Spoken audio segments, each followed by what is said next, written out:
Apa-apaan, oi? Aku langsung menguasai diri. Sosok ini ternyata manusia biasa, pendaki. Aku masih bengong tak percaya melihat manusia normal berdiri di hadapanku. Sosok itu bicara lagi. Kali ini tangannya menunjuk ke kolong gubuk. Apa-apaan sih lu? Itu mie gua jadi gak bisa dimakan. Aku seketika terpana. Mataku bolak-balik melihat sosok itu dan mie yang baru saja direbus di atas kompor portable kotak. Benar mie itu sudah tercampur tanah merah yang tadi aku lempar. Ketika makin tenang, aku baru menyadari sosok itu memang manusia biasa yang memakai kemeja lapangan warna hitam, celana PDL, dan sepatu running. Kulihat sekali lagi, sepatu runningnya menapak ke tanah. Dia benar manusia. Ia menggamit tanganku dan menolongku untuk berdiri. Aku ditatapnya dari atas ke bawah dan ke atas lagi. Apa-apaan lu barusan? Katanya kepadaku. Maaf bang, saya beneran gak tahu ada orang lain di sini. Aku meminta maaf. Naik berapa orang? Tanyanya lagi kepadaku. Sendiri bang, jawabku. Sekarang aku bisa melihat dengan jelas orang ini. Tingginya sama denganku. Usianya mungkin menjelang 50 tahun, tapi sosoknya nampak lebih muda. Cahaya memantul dari kacamata bulatnya. Matanya penuh selidik memandangku. Nggak dianjurkan jalan malam sendirian di Ciremai, katanya kepadaku. Emang dapat izin lu dari bawah? Iya bang, dapat, jawabku. Aku sengaja tidak terus terang alasanku untuk naik malam ini. Ya udah, istirahat dulu aja. Mau mie? Gue masak dulu nih. Yang tadi harus dibuang gara-gara lu. Barulah aku sekarang melihat dengan jelas. Di belakang gubuk ini ia menggelar matras. Keril besarnya berdiri menyandar di tiang kayu. Siapa nama lu? Dari mana? Katanya sambil menyalakan api kompor. Saya Adi bang, dari Jakarta. Kalau abang? Jawabku. Sambil tetap membelakangiku, sibuk dengan kompornya pun ia menjawab. Gua Moka. Aku sama sekali tak peduli ia dari mana. Aku sangat bersyukur bukan hanya aku sendiri di gunung ini. Rasa aman dan tenang menguasai dadaku. Setelah mie matang, ia mengeluarkan mangkok plastik dari kerilnya, menuang sebagian mie itu untuk aku makan. Sedang dia sendiri memakan mie yang tadi langsung dari misting. Sambil makan, ia terus-terusan memperhatikanku.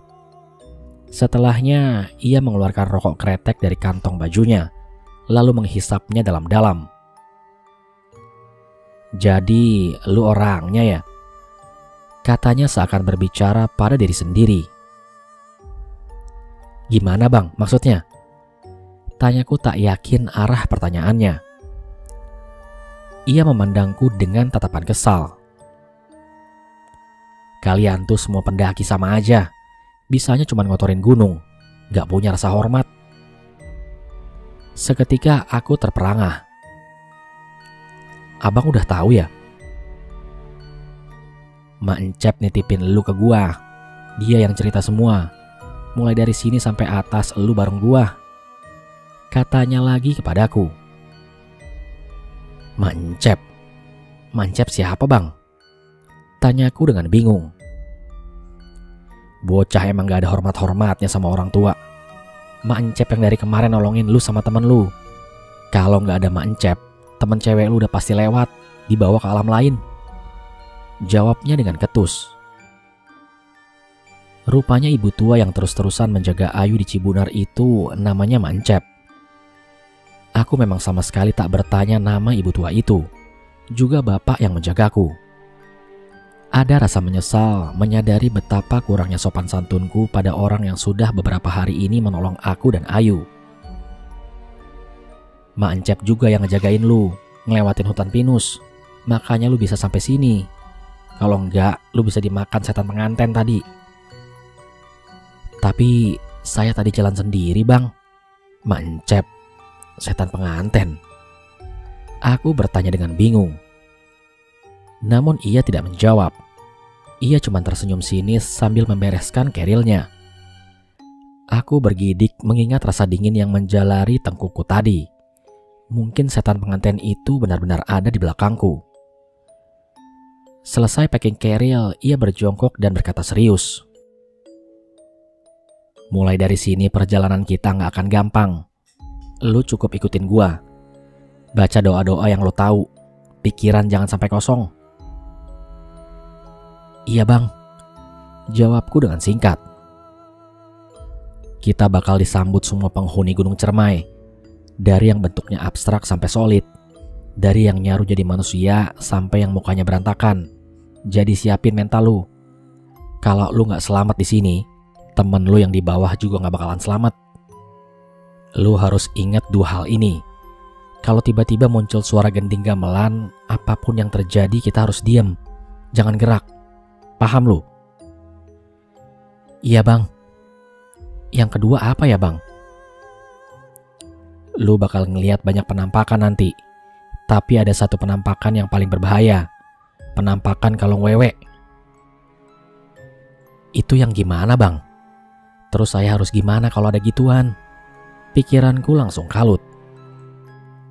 Kalong wewe itu bentuknya perempuan telanjang. Rambutnya aut-autan. Lehernya miring kayak patah. Lidahnya ngejulur keluar. Tetenya panjang ngegantung sampai ke paha.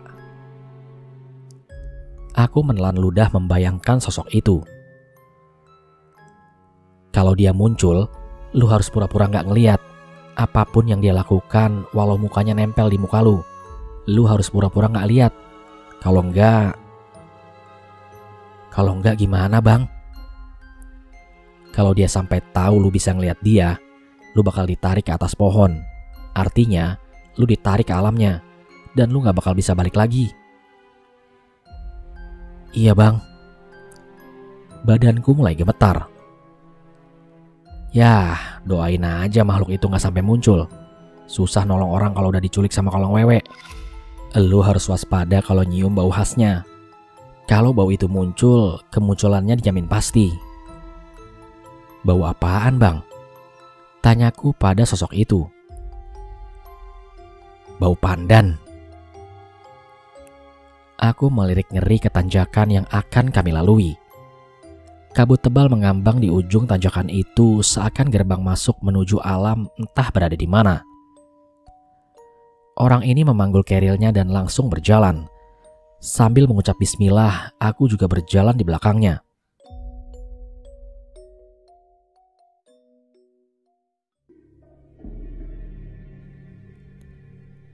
Masuk ke dalam kabut. Aura mistis langsung membekapku. Suasana kelewat hening. Tidak ada satupun suara binatang malam itu. Yang terdengar hanya suara langkah kaki dan nafasku yang semakin berat. Tapi kehadiran orang ini sungguh membuat banyak perbedaan dibanding awal jalan tadi dari Cibunar.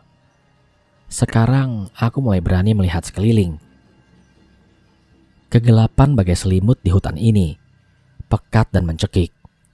Pohon-pohon tinggi dan kurus mencuat di mana-mana. Satu dua bayangan pohon besar raksasa muncul di antara tirai kabut, dan semak semakin meninggi. Tiba-tiba orang itu berhenti mendadak. Dia lalu berbicara tanpa menoleh ke arahku. Pikiran jangan kosong, mulai baca-baca. Dari jauh kulihat sesuatu bergerak mendekat dengan cepat. Kabut putih bergulung-gulung menabrak kami. Selama sedetik aku bahkan tak bisa melihat tanganku sendiri. Kabut itu hilang dalam sekejap, diikuti rasa dingin seakan memelukku. Tubuhku mulai menggigil. Orang itu masih berdiri diam di tempatnya. Aku langsung melihat apa yang membuatnya tak bergerak. Ternyata seekor kelabang besar sebesar paha orang dewasa. Makhluk itu merayap pelan, melintang menghalangi jalur. Bulu-bulu di badannya hitam mengkilat. Sulur di kepalanya bergerak-gerak liar. Aku diam mematung berharap makhluk itu segera hilang. Namun alih-alih menjauh, kelabang itu malah merayap mendekat. Sulur di kepalanya baru menyentuh betisku ketika tiba-tiba orang itu mengeluarkan parang dan membelahnya kelabang itu menjadi 2 bagian. Sebelah badannya menggelpar liar di tanah, sementara yang sebelah justru merayap ke pahaku. Aku berteriak sejadinya sambil mengibaskan kaki. Dengan tak acuh orang itu menarik sisa tubuh kelabang dari tubuhku. Dibantingnya ke tanah lalu dibuang ke tengah semak. Dengan muka sebal ia melirikku dari balik kacamata bundarnya. "Malam masih panjang, boy," katanya sambil berjalan meninggalkanku. Nafasku hampir habis mengikuti irama jalannya. Walau menggendong keril segunung, tapi langkahnya tampak ringan. Ada sebuah pin menempel di kerilnya, tapi aku tak berhasil membaca tulisannya. Dia mencolek bahuku dan menunjuk ke atas. Mataku mengikuti arah yang ia tunjuk dan seketika tubuhku bagai tersengat listrik. Di dahan pohon yang paling tinggi nampak sosok perempuan. Kakinya menjuntai ke arah bawah. "Tuh, kuntilanak," katanya sambil nyengir. Kakiku kembali bergetar. Rasanya tak ada tenaga sedikit pun untuk bergerak sekuat apapun aku berusaha. Bukan cuma ada 1, tapi 2. Seketika aku menyadari, sosok itu ada di setiap cabang pohon. Jumlahnya mungkin puluhan. Menggantung di sana-sini hanya diam tak bergerak dan tak bersuara. "Bang, tolong." Bahkan suara yang keluar dari mulutku pun bergetar. Namun ia malah tertawa melihatku bersimbah keringat. Dia mengapit lenganku dan mengajakku untuk berjalan. "Cuma begitu aja mereka itu, gak bisa lebih. Kuntilanak gak akan nyekek lu, apalagi gigit. Bisanya cuma nongol, berharap manusia yang diganggu mentalnya lemah kayak lu." Terus terang aku takjub dengan abang ini. Bicara miring tentang hantu tanpa rasa takut sama sekali. Jalan semakin ke atas, penampakan muncul di mana-mana. Beberapa bahkan tepat di pinggir jalur. Bukan hanya kuntilanak, tapi juga ada wujud lain. Beberapa wujud muncul dalam keadaan tidak utuh. Ada yang tanpa kepala, ada yang tidak punya rahang, ada yang kepalanya terbelah. Beberapa yang lainnya muncul dengan organ tubuh yang tak pada tempatnya. Semakin aneh bentuknya, menandakan rendahnya level mereka di dunia. Yang bisa mereka lakukan cuman muncul dan hilang, begitu aja terus. Kalau lo takut dengan godaan makhluk level rendah ini, itu menandakan rendahnya level iman lo, boy. Ucap orang itu dengan tenang. Sebaliknya, semakin sempurna bentuknya menandakan semakin tinggi levelnya. Makhluk-makhluk model yang kayak gini nih yang wajib diwaspadai. Bukan cuma bentuknya, tapi juga pakaiannya, tingkah laku dan tutur katanya. Setan-setan yang paling baik adalah setan-setan yang paling berbahaya, boy. Sambung orang itu lagi. Kadang makin sulit membedakan manusia sama setan. Dari belakang kulihat ia menyalakan rokok. Asapnya terlihat mengembul tipis. Bahkan ia bisa berjalan sambil merokok. Stamina orang ini sangat luar biasa. Kuntilanak yang berdiri terlalu dekat di jalur disembur dengan asap rokoknya, kemudian menghilang. Dari dulu di gunung ini sudah tidak terhitung banyaknya pendaki yang hilang. Tiap generasi gak pernah kekurangan orang-orang yang gak punya etika kayak lu dan temen lu. Orang itu ngomel sendiri. Nyampah lah, zinah, berisik, ngomong sembarangan, nantang-nantang. Ucap orang itu. Di sebuah persimpangan kami berhenti. Jalan di sebelah kanan tampak sudah lama tidak dilewati. Bebatuannya berlumut, tanda jarang diinjak oleh orang. Namun jalan yang di sebelah kiri terbuka lebar. Jalurnya tampak jelas sering dilalui. Kalau lu terpaksa jalan sendiri, jalan mana yang lu pilih? Tanya orang itu kepadaku. Kiri, bang. Jawabku dengan cepat. Lu mati, kata orang itu. Jalan sebelah kiri ini gak pernah ada. Di balik semak-semak ini cuma jurang, kuburan buat banyak para pendaki. Aku tersikap ketika menyadari kami tidak berhenti di persimpangan. Jalur sebelah kiri yang tadi kulihat sekarang berubah menjadi semak belukar. Kami meneruskan jalan, semakin ke atas, penampakan semakin menjadi. Mereka juga semakin berani. Sebuah bayangan hitam menabrakku dan lewat begitu saja, dan meninggalkan bau amis darah. Bayangan lain meloncat-loncat dari pohon ke pohon lainnya.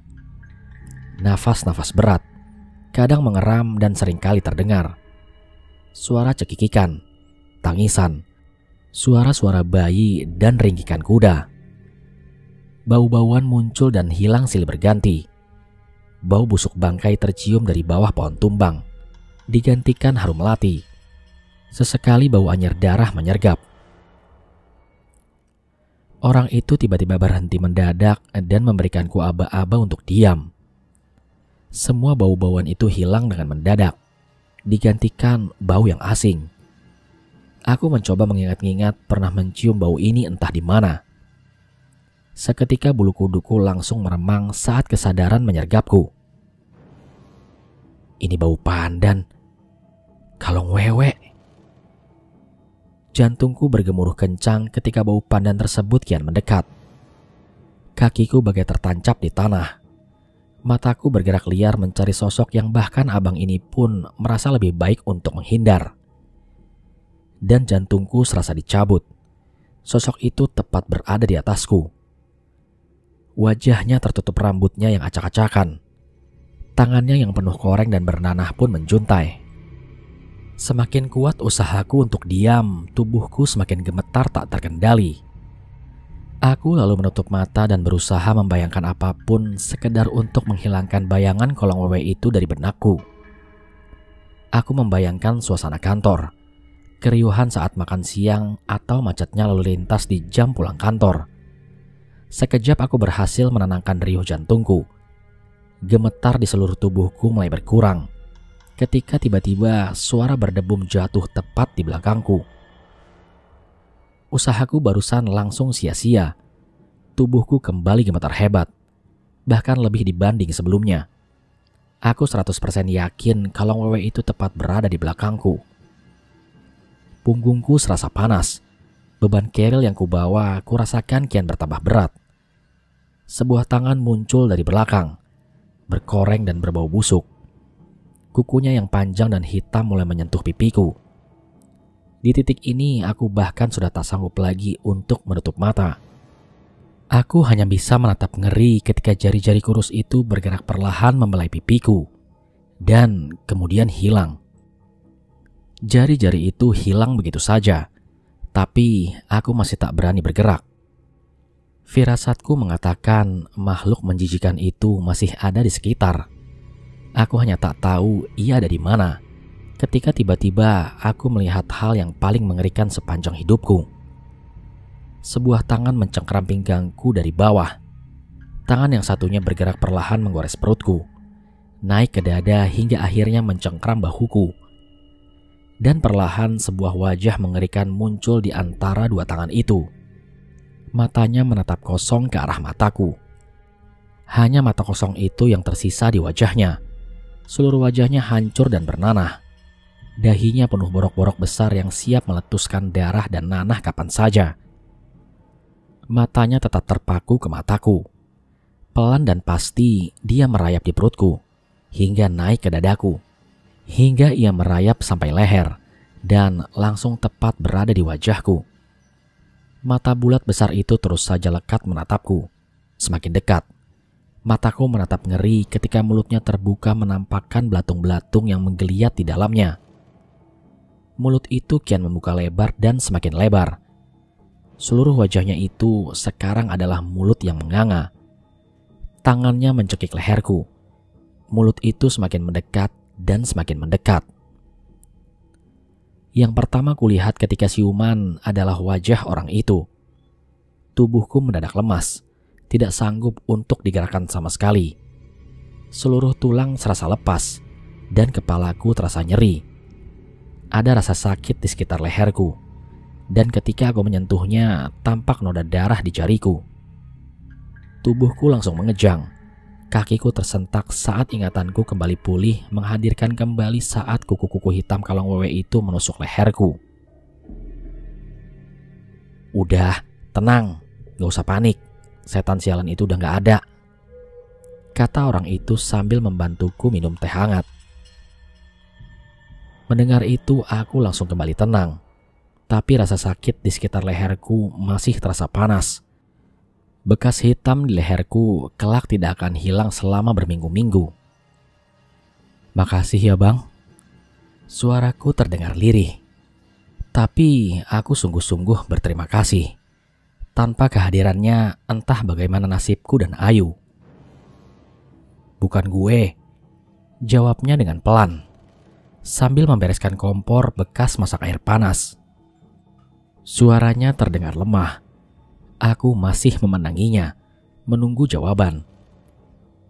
Merasa diperhatikan, ia menghentikan aktivitasnya dan menatap serius kepadaku. "Berterima kasih sama Nyilinggi," ia berucap. Aku masih menatapnya, bingung bagaimana bereaksi. "Nyilinggi siapa bang?" tanyaku. Dia tampak kesal dengan pertanyaanku. "Emang kalian bocah gak tahu adat? Nyilinggi itu orang yang rumahnya di Batulingga yang kalian kotorin." Aku masih tetap bingung dengan jawaban-jawabannya. "Tapi orang kan bang?" tanyaku lagi. Dia mendekat dan berbisik pelan di telingaku. "Penguasa Cermai." Kami kembali berjalan. Semakin ke atas, hutan semakin rapat. Pohon-pohon besar berdiri angker di segala penjuru.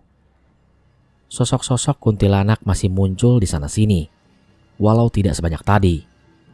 Sebagai gantinya, banyak penampakan-penampakan baru berupa sosok yang menyerupai manusia biasa. Tidak ada aura mengancam dari sosok-sosok itu. Yang terasa justru aura penderitaan. Sosok itu menyebar di banyak tempat. Tiduran di jalur, di bawah pohon. Ada yang menangis sesanggukan di antara semak-semak. Semua sosok itu adalah laki-laki. Wajahnya tampak seperti wajah orang desa biasa. Di suatu tempat, aku bahkan harus berjalan zigzag agar tidak menginjak orang-orang ini. Aku mengenali tempat ini. Sebentar lagi di atas adalah tempat aku dan Ayu mendirikan tenda pada malam pertama saat mendaki. Dan benar saja, tak lama kami mendapati lahan agak terbuka. Di sana aku lihat ada satu tenda yang berdiri. Ada sebuah penanda berwarna kuning di pohon yang bertuliskan kuburan kuda. Wajahku sumringah melihat kehadiran orang lain di gunung ini. 2 orang pendaki yang sedang sibuk memasak. 1 orang lainnya tampak duduk di mulut tenda. Kakinya menjorok keluar, memperhatikan rekannya yang sedang sibuk. Tapi aku juga melihat penampakan sosok lain. Di sekitar mereka, hantu-hantu berwujud orang desa ada di mana-mana. Sebagian besar berkerumun di sekitar pendaki yang sedang memasak. Wajah-wajah sendu itu memperhatikan seorang pendaki yang sedang mencicipi kuah mie. Mereka tampak kelaparan. Aku sudah bersiap akan menyapa para pendaki ini. Namun ketika orang itu mencolekku dan menggeleng-gelengkan kepalanya. "Sekarang ini mereka gak bisa ngeliat kita," katanya kepadaku. Aku terperangah mendengarnya. Apakah aku sudah jadi hantu? "Kita dan mereka ada di tempat yang sama, tapi beda dimensi," sambung orang itu lagi. "Percuma nyapa, mereka gak akan dengar." Aku lalu menunjuk sosok-sosok hantu kurus berwujud orang desa itu, meminta penjelasan. "Mereka tadinya orang kampung biasa di kaki gunung. Mereka dibawa ke sini untuk kerja rumusa di zaman Jepang. Disiksa, kelaparan, dan akhirnya dieksekusi. Mayatnya dibuang di daerah ini." Aku iba mendengar masa lalu pahit yang harus hantu-hantu ini alami. Orang itu mengapit lenganku, mengajakku kembali meneruskan perjalanan. Aku hanya mengangguk, lalu mulai melangkah. Ada rasa sedih harus berpisah dengan pendaki-pendaki ini. Bagiku mereka adalah simbol kehidupan biasa, tenang dan tanpa konflik. Sementara aku harus pergi menuju kerajaan gaib Gunung Cermai. Keceriaan mereka adalah keceriaanku dan Ayu beberapa malam yang lalu. Semoga mereka tidak mengikuti kesalahan kami. Tiba-tiba perhatianku teralih oleh suara gemerisik di semak-semak kanan dan kiriku. Sesekali terlihat kelebatan sesuatu yang berjalan mengiringi langkah kami. Kadang terdengar nafas berat. Aku mencolek orang itu.